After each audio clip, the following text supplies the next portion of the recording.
জানি না যে বিরোধী দল হিসেবেও আমাদেরকে কি ভূমিকা পালন করতে হবে। বিএনপির ইশতেহারে কৃষকদের জীবনমান উন্নয়নের জন্য যে কথাগুলো বলা আছে সেই বক্তব্যগুলো না পালন করলেও চলছে, সেটা আসলে আর গুরুত্ব সহকারে বিবেচিত হয় না। নতুন কথা সবাই বলেছে, কিন্তু যে কথাটা বলেছে সেই কথাটা পালন করছে কিনা সেই জায়গায় ঘাটতিটা তৈরি হচ্ছে।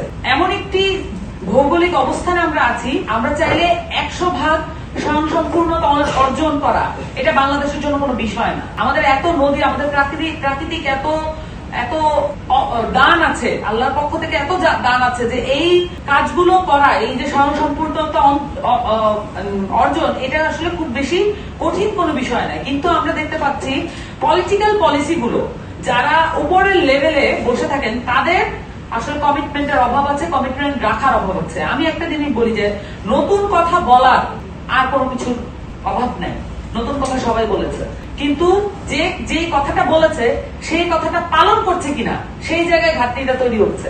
ফলত আমরা যখন দেখি একজন কৃষিবিদ পলিসি লেভেলে একটি সরকারি দলের সাথে যুক্ত হয়ে যাচ্ছেন, তার কাছ থেকে আমরা সেই কমিটমেন্টটা অভাব দেখছি, তাকে আর পূর্বের চেহারায় দেখতে পাওয়া যাচ্ছে না।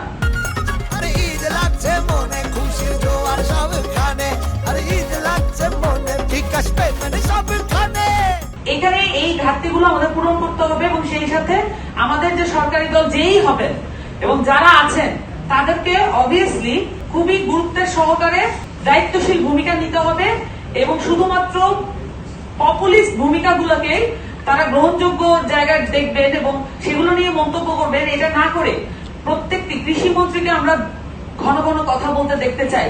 যে সংকট তৈরি হয়েছে সেখানে তার বক্তব্য কিন্তু আমরা আসলে ওই অর্থে পাইনি।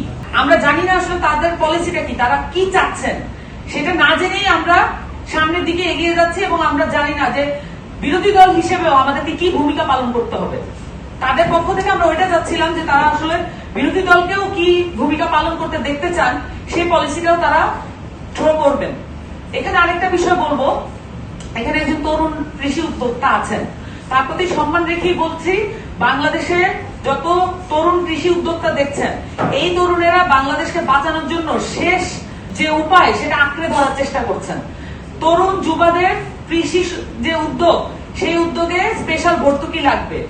আমাদের দল যদি কখনো রাষ্ট্রের দায়িত্ব পায়, অবশ্যই আমরা এই কৃষি উদ্যোক্তা, যারা তরুণ কৃষি উদ্যোক্তা হবেন, তাদেরকে কৃষিতে আগ্রহী করার জন্য আমরা স্পেশাল অ্যাটেনশন দিব এবং আমরা এটার বিষয়ে সজাগ মনোযোগ দৃষ্টিটা রাখবো।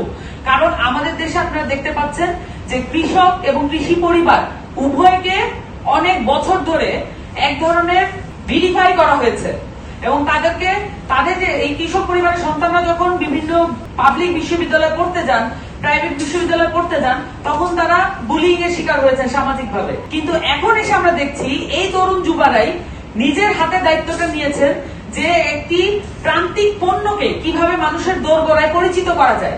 এর মাধ্যমে আমরা এমন অনেক এলাকা নতুন করে আবিষ্কার করছি, নতুন করে চিনছি, এমন অনেক পণ্য নতুন করে চিনছি যে চেনাটা আমাদের আসলে তাদের মাধ্যমে ছাড়া এটা হওয়া সম্ভব হতো না।